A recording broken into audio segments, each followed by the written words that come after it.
Je suis très heureux d'introduire pour vous ce premier module du MOOC Fraternité du Pacte civique. Nous allons commencer par un court exposé. Ensuite, vous aurez un certain nombre de lectures à faire tranquillement chez vous. Et vous pourrez vérifier que vous avez bien lu en remplissant un quiz. Et c'est seulement à l'issue de cette démarche que nous pourrons attaquer le module 2 qui sera consacré aux valeurs républicaines. Voilà. Donc, cet exposé comprendra trois parties. La première, c'est comment définir la fraternité. La deuxième, c'est ce que la fraternité n'est pas. Et puis, il y aura ensuite un bref historique et une conclusion. Alors, essayons de définir la fraternité. Écoutez, on va partir de ce que nous avons vécu les uns et les autres, sauf les enfants uniques, et je leur demande pardon de faire référence à une expérience qu'ils n'ont pas vécue.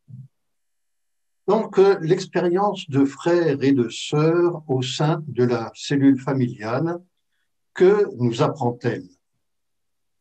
D'abord que la fraternité, avant toute autre chose, c'est un fait.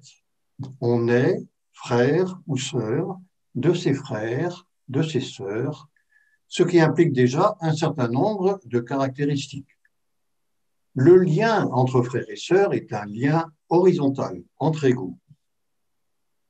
Ce lien s'accompagne de pas mal de choses, une proximité, la vie commune, la complicité, le soutien, l'entraide, des souvenirs communs absolument inoubliables.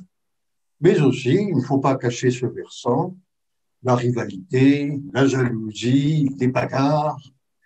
Voilà, donc c'est un lien affectif fort qui n'exclut pas le conflit. Troisième point qu'on peut tirer de cette expérience, c'est bien sûr que ses frères et sœurs, on ne les a pas choisis. La fraternité n'est pas l'amitié. Alors, une première difficulté. Frère, c'est un terme masculin, alors on le généralise souvent aux deux sexes, mais ça n'exclut pas des controverses. Certaines d'entre vous s'en trouvent peut-être gênées. Alors on pourrait utiliser le mot sororité. Mais reconnaissons qu'il n'est pas facile à généraliser. Alors en fait, en toute rigueur, il faudrait parler d'adelphité. Mais vous avouerez avec moi que le terme n'est pas très vendeur. Bon, alors la deuxième approche est de repartir de l'étymologie du mot frère. Frater, en latin, désigne le genre humain dans son ensemble. Et la fraternité désigne alors une autre réalité, notre commune appartenance au genre humain. Cet élargissement est important. La fraternité ne saurait pas se limiter aux personnes de son clan, de sa communauté, de son territoire, de sa religion ou de sa nation. Elle n'ignore pas les frontières, qui sont des horizons indispensables à notre sentiment d'appartenance, mais elle les dépasse. Alors, il y a une troisième approche qu'on pourrait qualifier de spirituelle. Il s'agit de notre commune appartenance au genre humain, nous l'avons dit, mais cela renvoie à une origine, une genèse commune, qui certes est un peu abstraite, ou plutôt mystérieuse. Alors comment on va l'appeler? L'univers, la planète Terre qui nous nourrit, l'espèce humaine, l'évolution, et certains l'appelleront Dieu. Nous sortons là de l'horizontalité pour aborder la fraternité comme une relation verticale avec quelque chose qui nous dépasse et nous transcende. Cette commune origine se prolonge dans le futur sous la forme d'un destin commun qui renforce la dimension horizontale de la fraternité et nous engage à cultiver l'altruisme. Et c'est là qu'on en vient à la fraternité en tant que valeur. Voilà, à partir de cette origine commune, de ce destin commun, l'autre devient objet d'attention, de bienveillance. Je me reconnais en lui et je perçois combien l'indifférence, le chacun pour soi, le désengagement, l'individualisme forcené, combien tout cela me déshumanise. La fraternité devient un état d'esprit, un autre regard sur le monde, bref, une valeur. Alors, attaquons maintenant ce que la fraternité n'est pas.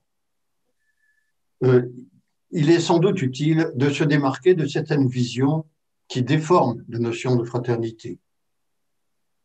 Prenons quelques exemples. Ce fut un grand moment de fraternité.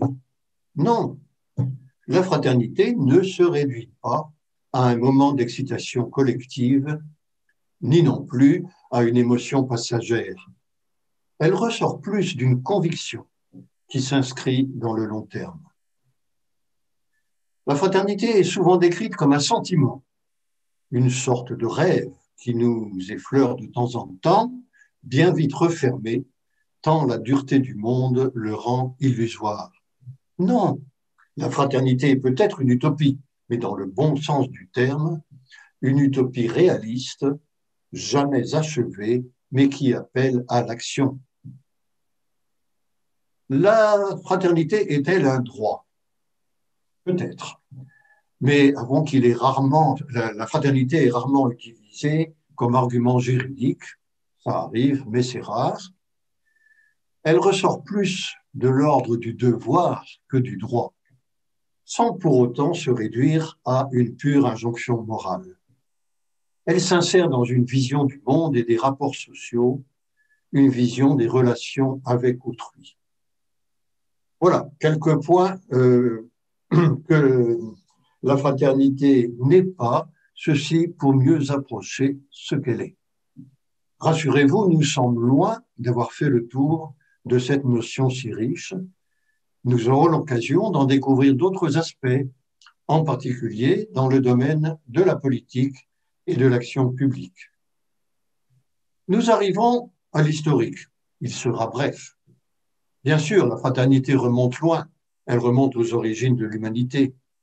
Dans l'Antiquité, on la trouve plus comme un ciment interne des peuples et des nations que comme une valeur universelle.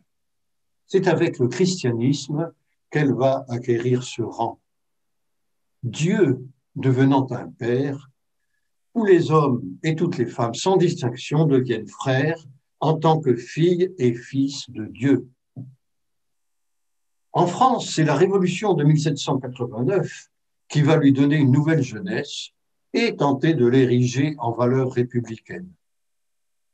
Mais elle subira bien des vicissitudes au cours du XIXe siècle, sous la pression conjointe d'un capitalisme exploiteur, d'un marxisme prônant la lutte des classes, d'un nationalisme guerrier et d'une Église à l'époque figée dans un rejet inconditionnel des idées républicaines.